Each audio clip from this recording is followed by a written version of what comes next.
உலகத் தமிழ் ரசிகர்கள் அத்தனை பேருக்கும் என்னுடைய பணிவான வணக்கம். நான் செந்தில்குமார். இந்த பதில் நான் பார்க்க போகிறது எல்லாருக்கும் ஒரு இன்ப அதிர்ச்சி கூட நினைக்கலாம். அதாவது பாரதிய ஜனதா கட்சியும் நம்முடைய திராவிட முன்னேற்ற கழகம் இரண்டு பேரும் விரைவில் கூட்டணிக்கான பேச்சுவார்த்தையை அமித்ஷா அவர்கள் வரும்பொழுது அந்த கூட்டணிக்கான முன்னெடுப்பை பேசுவாங்க அப்படின்றத பற்றின முக்கியமான தகவலை இப்போ நான் உங்களுக்கு சொல்கிறேன். அதாவது முதல்ல ஒரு பக்கம் அதிமுக கூட நம்ம கூட்டணி பற்றி பேச போகிறோம். அதில் இப்போது அண்ணாமலை உள்ளே வந்ததுனால எடப்பாடிக்கு பிடிக்கல. அப்புறம் இப்போது இந்த முருக பக்தர்கள் மாநாட்டில் அறிஞர் அண்ணா அவர்களை பற்றியும் பெரியார் அவர்களை பற்றியும் பேசின விஷயங்கள் இப்போது கூட்டணிக்குள்ளே சலசலப்பை ஏற்படுத்தியிருக்கு. ஒரு பக்கம் நான் ஏற்கனவே சொல்லியிருந்தேன், எடப்பாடி அவர்கள் அண்ணாமலை வரவே கூடாது கூட்டணிக்குள்ளே அப்படின்னு சொல்லியிருக்காரு. அவருக்கு எந்த முக்கிய பதவியும் கொடுக்கக்கூடாதுன்னு சொல்லியிருக்காங்க. அவரை முன்னிலைப்படுத்தினா நான் கூட்டணி வரவே மாட்டேன் அப்படின்றத தெளிவுபடுத்திட்டார். இந்த சூழ்நிலையில் இப்போ அண்மையில் ஒரு விஷயம் ஆர் ராசா அவர்கள் பேசியிருக்கார் திமுகவில். எப்போவுமே நிறைய பேர் நினைப்பாங்க வெளியேருந்து பேசுகிறதுன்னு, அதாவது வெளியேருந்து பார்க்குறவங்களுக்கு விஷயம் புரியாது. நாங்களாம் கட்சிக்கு உள்ளே இருக்கோம், பல்வேறு விஷயங்களை முன்னெடுக்கிறதுனால என்ன நடக்குது, அவங்க யார் என்ன பேசுகிறாங்க, எதுக்கு பேசுகிறாங்க, அவங்க என்ன காரணத்துக்காக பேசுகிறாங்கன்னா எங்களுக்கு தெரியும். நிறைய பேர் நினைப்பாங்க ஆர் ராசாவோ கனிமொழி அவர்களோ இவங்களாம் பிஜேபி எதிர்க்கிறாங்க, திமுகவுக்கு மிகப்பெரிய ஒரு பலமாக இருக்காங்க அப்படின்னு நிறைய பேர் பார்ப்பீங்க. அது பார்வையில் வெளியேருந்து பார்க்குறவங்க அவங்க பேசும்போது அப்படி தான் தெரியும். இப்போ அண்மையில் கூட ஆர் ராசா அவர்கள் அமித்ஷா அவர்களை முட்டாள்னு சொல்லியிருக்காரு. அது எதுக்கு சொன்னார்னா, தமிழ்நாடு மற்ற மாநிலங்களை பிடிச்ச மாதிரி தமிழ்நாடு ஆட்சியை பிடிப்போம், அது இங்கே நடக்காது, இது சித்தாந்த பூமி, இது நாங்கள் வேறு மாதிரி திராவிட மாடல் விஷயத்தை நாங்கள் பண்ணிகிட்ருக்கோம், அதனால் உங்களால் எங்கள் தத்துவத்தை உடைக்க முடியாதுன்னு அவர் பேசியிருக்காரு. அவர் பேசுனதில் ஒரு விஷயம் ஒன்று இருக்குது. அவர் திமுகவில் இருந்துட்டு பிஜேபியை கடுமையாக விமர்சனம் பண்ணுற மாதிரி ஒரு சீன் போடுறார். ஆக்சுவலாக திமுகவுடைய அனைத்து ரகசியங்களையும் பாஜக கிட்ட சொன்னது ஒரு ஸ்லீப்பர் செல்லாக, ஒரு உளவுத்துறையாக செயல்பட்டது மரியாதைக்குரிய எங்களுடைய அன்பு பாசத்துக்குரிய அண்ணன் ஆர் ராசா அவர்களும் அன்பு சகோதரி கனிமொழி அவர்களும் எங்களுக்கு ரொம்ப உதவி செஞ்சுருக்காங்க. இந்த வீடியோ மூலமாக அவங்களுக்கு ரொம்ப நன்றி சொல்லிக்கிறேன். என்னடா செந்தில் இப்படி காட்டி கொடுத்துட்டாரு இப்படி அப்படின்னு பயப்படாதீங்க. உங்களுக்கு ஒன்றும் திமுக பண்ணவே முடியாது, உங்களை கட்சியில் நீக்க முடியாது, உங்களுக்கு எதிராக எதுவும் பண்ண முடியாது, அதை கவலைப்படாதீங்க. அதான் ஏற்கனவே சொன்னது தானே, பேசுனது தானே. இப்போ கனிமொழி அக்கா அவர்களும் ஆர் ராசா அவர்களும் 2G வழக்கில் ஏன் கைது பண்ணப்படலைன்னு நிறைய பேர் கேட்பாங்க. நான் என்னோடய பழைய சேனலில் கூட சொல்லியிருப்பேன், அவங்களை கைது பண்ணுவாங்க அப்படின்னு சொல்லுவேன். சில டேர்ம்ஸ் அண்ட் கண்டிஷன் இருக்கும்போது அது திமுகவோட சமரசம் பண்ணிப்பாங்கன்னு சொல்லியிருந்தேன். அதே மாதிரி தான் அவங்கள கைது பண்ணதுனால திமுக எந்த இழப்பும் இல்லை. அவங்கள ஆர் ராசா கனிமொழி 2Gயில் உள்ளே போட்டால் அதில் கலைஞர் ஏற்கனவே செத்து போயிட்டார், தயாளமுக்கு ரொம்ப ஏஜ் ஆகிடுச்சு, அவங்கள கைது பண்ணால் அனுதாபம் வந்துடும். ஸ்டாலின் நேரடியாக அதில் தொடர்பு கிடையாது. அந்த பணம் ஸ்டாலின் ட்ரஸ்ட் வச்சு நடத்துகிறாரு.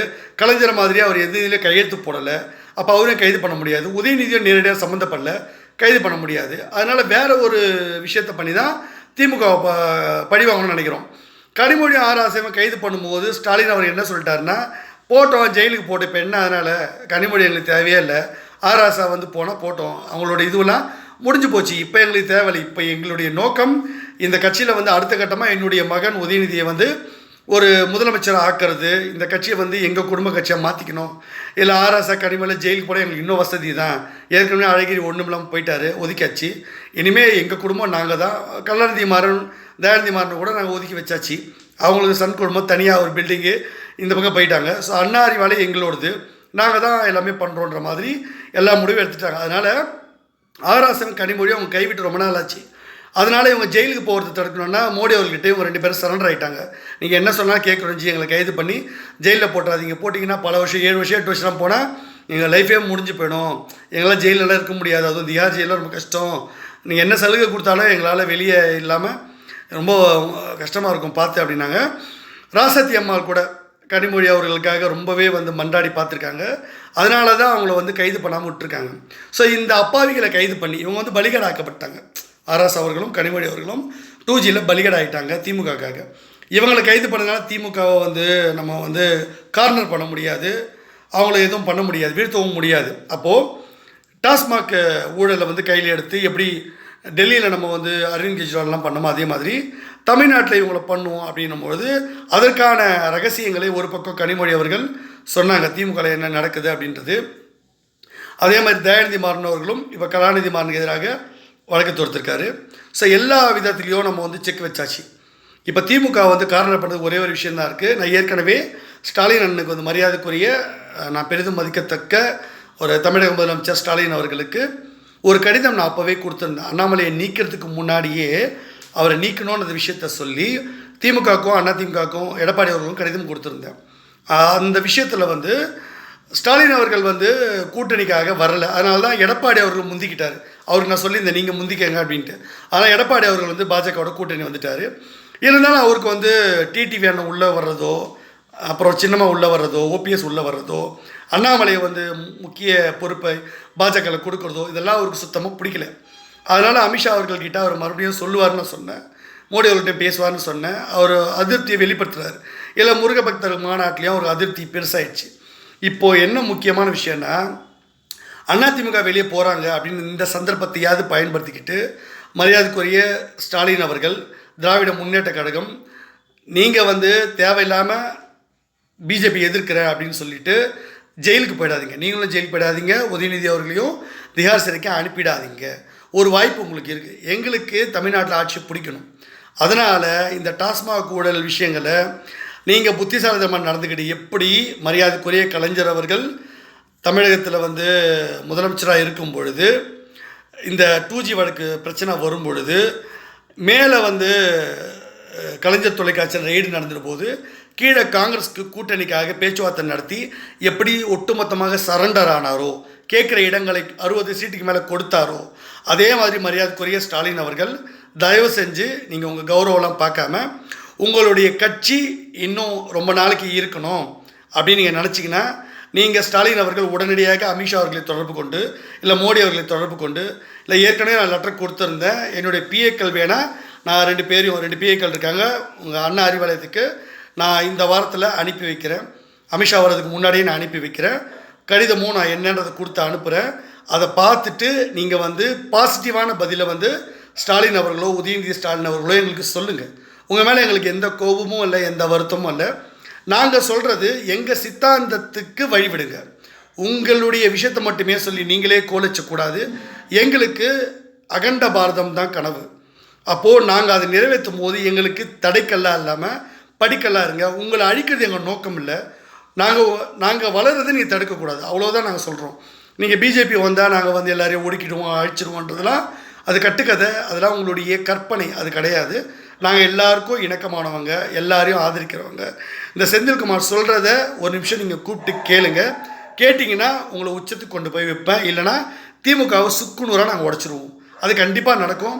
நீங்கள் ஜெயிலுக்கு போயிட்டீங்கன்னாக்கா, உதயநிதி ஜெயிலுக்கு போயிட்டாருன்னா அந்த கட்சி ஈஸியாக நாங்கள் உடச்சிருவோம். அதனால் திமுகவுக்கு எந்த லாபமும் இல்லை. திமுக இவ்வளோ தூரமாக கஷ்டப்பட்டு காப்பாற்றி வந்த நீங்கள் இந்த மாதிரி கலைஞர் அவர்கள் இருந்திருந்தால் எந்த மாதிரி சமயோஜித புத்தியோட செயல்பட்டிருப்பாரோ அப்படி புத்திசாலித்தனமாக நடந்துக்கங்க. இந்த செந்தில்குமார் அண்ணாமலை போல தற்குறி கிடையாது.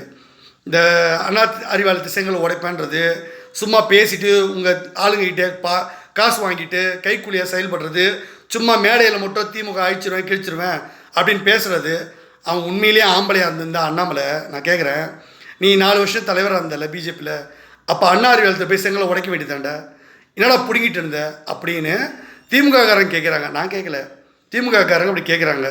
இதுக்கு அண்ணாமலை பதில் சொல்லுவார், நீ தலைவராக தானே அந்த உனக்கு அவ்வளோ பாதுகாப்பு, Z+ பாதுகாப்பெல்லாம் இந்த செந்தில்குமார் ரெக்கமெண்டேஷன் பண்ணி வாங்கி கொடுத்தால உனக்கு பாதுகாப்பு, திமுக எதுவும் ஆகிடக்கூடாதுன்னு. அப்போது நீ நினச்சிருந்தா பிஜேபிக்காரங்க எல்லோரும் ஒன்று திரட்டி அண்ணா அறிவாலயத்தை போய் தாக்குதல் நடத்திருக்கலாம்ல. ஏண்டா பிஜேபி ஆஃபீஸையே திமுக வந்து அடித்து நொறுக்கியிருக்காங்க, தமிழ் சேர்க்காலாம் அடிபட்டிருக்காங்க ஒரு காலகட்டத்தில். அந்த வரலாறு எங்களுக்கு தாண்டா தெரியும். சித்தாந்தவாதிகளுக்கு கூலிக்கு மாறடிக்கிற அண்ணாமலைக்கு என்ன தெரியும்? பதவி வெறி பிடிச்சி அலையிற அண்ணாமலைக்கு என்ன தெரியும் அதை பற்றி?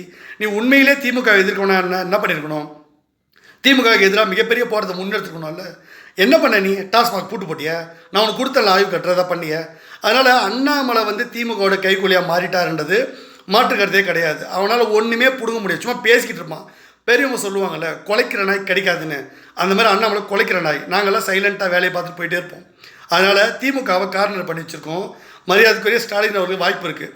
நீங்கள் எங்களுடைய கோரிக்கையை ஏற்று எங்கள் கூட நீங்கள் கூட்டணி வர்றதா இருந்தால் எங்களுக்கு தேவை ஆட்சி அமைக்கணும் தமிழ்நாட்டில். திமுக வந்தாலும் சரி, அதிமுக வந்தாலும் சரி, நாங்கள் வைக்கிற கோரிக்கையை முன்னேற்று பண்ணுங்கள். உங்களுக்கு எந்த பாதகமும் ஏற்படாது. உங்கள் கட்சியெல்லாம் நாங்கள் அழிக்கலாம் மாட்டோம். அது தப்பாக சில பேர் சொல்லி இந்த கட்சி அழிச்சிட்டாங்க அப்படின்ட்டு. அப்படிலாம் நாங்கள் பண்ண மாட்டோம். அப்படி பண்ணுற ஆளும் கிடையாது. அவங்களா தேவையில்லாமல் எதிர்த்து கட்சியை அழிச்சிக்கிறாங்க.